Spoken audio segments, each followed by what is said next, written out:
local ministry, you go, I don't want to be a hospital chaplain. I'm still excited about you being here because I want to enhance your ministry. If your volunteers, your people of your church come here and just visit on your behalf and never become a hospital chaplain, I'm still happy because I want to help people minister for the Lord. But one of our goals is number 3, to train those who would become hospital chaplain to visit patients. One would be maybe when there's a crisis that you could come in. Another might be if you just say, I've got 2 hours here, I have an hour here, I have 3 hours here. I'd like to come in on that portion of time and just visit the patients. Maybe all those that have just came to the hospital yesterday, the new admission. Then maybe visit those who would, if we were to start asking the patients, would you like to see a volunteer chaplain? And they say yes, if that gets faxed somewhere and you go to that fax and go see those first. You say, yeah, I'd like to do that. But some of you go, I don't have time for that. I am busy. I might be on call now and then.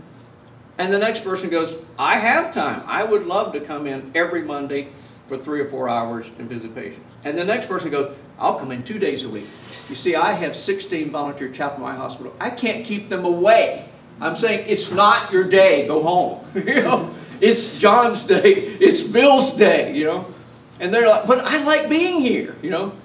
It becomes an exciting ministry when you start seeing what happens in people's lives. Hi, come on in. You want some breakfast back there? Sure, and there's some chair on the inside too if you'd like to take one.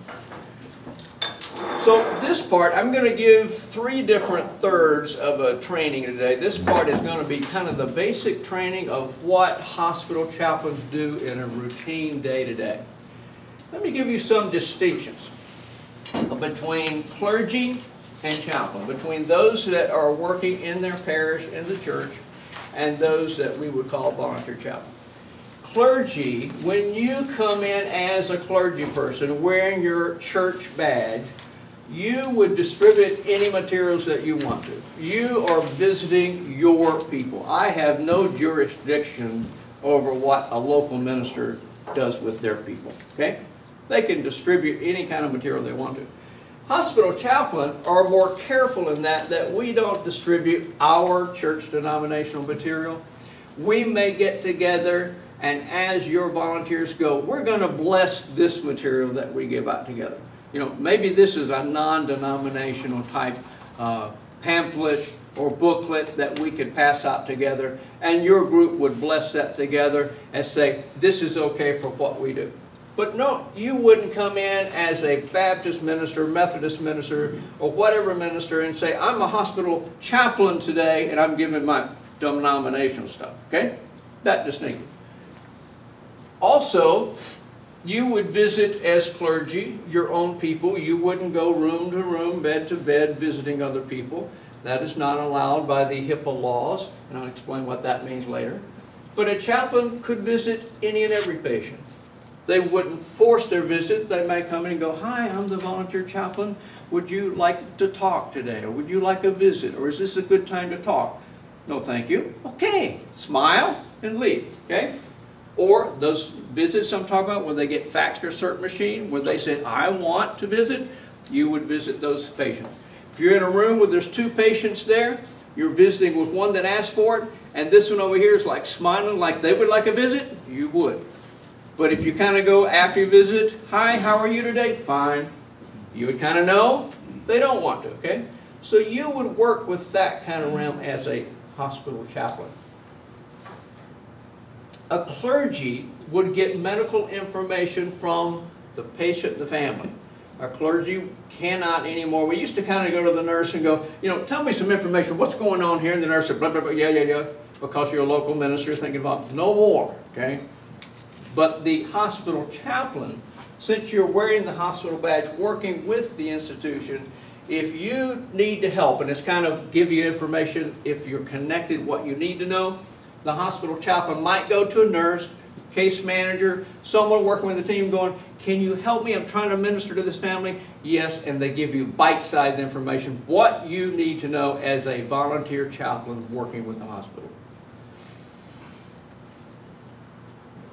The clergy has full freedom in your theology and rights. Again, I don't have jurisdiction over what you do as local clergy, what you say, what you do. So you come in and you work with your patients, your people as you would. The chaplain would be non-denominational interfaith. We'll talk a little bit more about that, how you do that. But you may be of a certain denomination, but when you come in, you don't reveal that. Several times, I get this all the time as a hospital chaplain. We get to talking along, then they go, well, Larry, what is your denomination? I go, I worship at a church in town with my wife and I, but that's really not important. I'm not here to talk about my denomination. Where do you go to church? So it goes back to them. But Larry, what is your denomination? I'm not here to promote that. I'm here to talk about your needs today. Or the third time, well, okay, my wife and I worship at the church on Midway Boulevard. Well, there's 3 on Midway Boulevard. I'm still avoiding it, okay? Because that's not what I'm there for. But they kind of go, well, I like you. Where do you preach? I don't preach. This is my ministry right here, you know?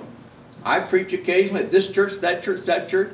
But they're connected. You see, they're connecting with you. They like you. And they're like, I want to know where you go to church because that must be the right place. But that's not what I'm here for. I'm not here to promote that. So I avoid it like the plague, trying to move the conversation on and focus it back on them.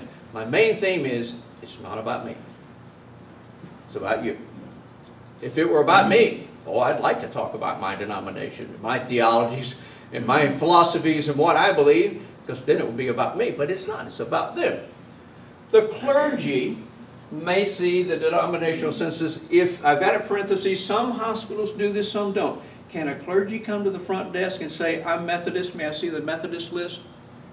Folks, no. Okay. Some hospitals do it. Some risk managers don't do it. I'm not dictating whether you should or not. If the risk manager and the hospital team want to do it, fine. So for right now, you as the local clergy come to the front desk and go, I'm here to see Jane Doe. I don't have a Jane Doe on the list. Well, Jane is her nickname, and she has her real name on the list, and we have a Doe here. No, and they'll go, no, we don't have her here. And you go, I want to see her. Well, like before you come, find out what Jane's real name is, okay? Because we're only allowed to say if it's Josephine Doe, that's who we have here. Yes, I have Josephine Doe, okay? So if you, as a local minister, come in and name a name for us, we'll tell you if they're here, and we'll tell you what room. And you're going, well, that's sure making it hard on me. I'm the nice guy here. I'm just coming to visit the patients. I'm not trying to get any more information. We know. And we'll talk a little bit more about HIPAA laws in a few moments to help you understand how we can help you better. But the clergy may see not to see the denominational list here. You may just ask a name and get that. The chaplain, if you're working with the hospital, you may go to some computer or to admission or someplace and go, hi, I'm a volunteer chaplain. I'm here to work today. Can you print me out a census, please?